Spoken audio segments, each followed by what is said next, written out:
Imagina que ves con tus propios ojos a una mujer abrir un cuerpo con un cuchillo de cocina, meter la mano y sacar un órgano, sin anestesia, sin que el paciente grite, y que meses después ese paciente siga vivo y sano. ¿Le creerías a tus ojos o a lo que sabes que es posible? Tres hombres brillantes, uno de la ciencia, uno del arte y uno de la fe, intentaron responderlo. Los tres salieron distintos de cómo entraron. La mujer se llamaba Bárbara Guerrero, pero México la conoció como Pachita. Nació en 1900 en Parral, Chihuahua. Abandonada de niño, la crió un hombre africano llamado Charles, que le enseñó a leer las estrellas y a curar.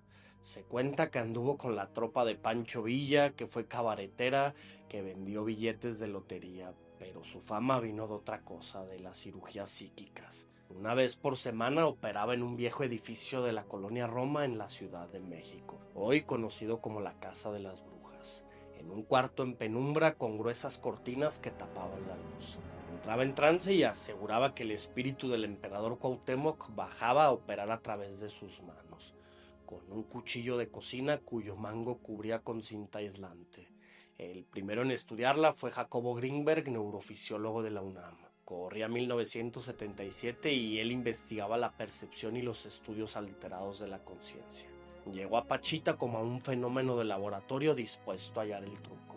La estudió durante años, la grabó, tomó notas, midió pulsos y reacciones. Pero no encontró el truco, encontró algo que no supo explicar. Su conclusión fue tajante: Pachita no simulaba.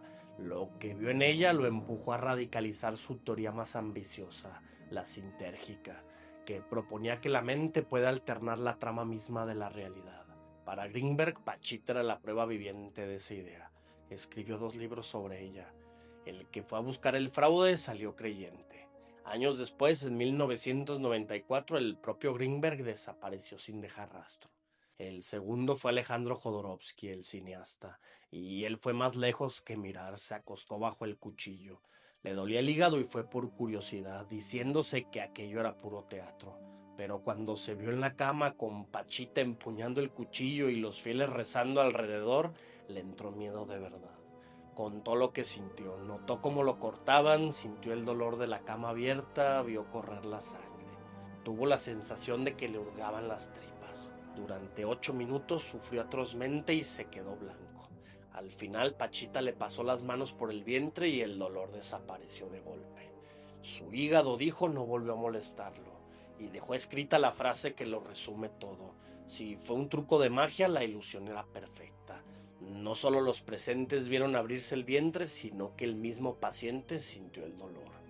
Aunque en las operaciones que presenció describió también otras cosas: el olor a alcohol simulando un quirófano, los ayudantes susurrando como en un templo, y los órganos que ella materializaba que salían, según él mismo escribió, de un tarro de cristal, llegados no se sabía de dónde, del depósito o del hospital. El tercero fue Maurice Cognac, un fraile dominicano francés.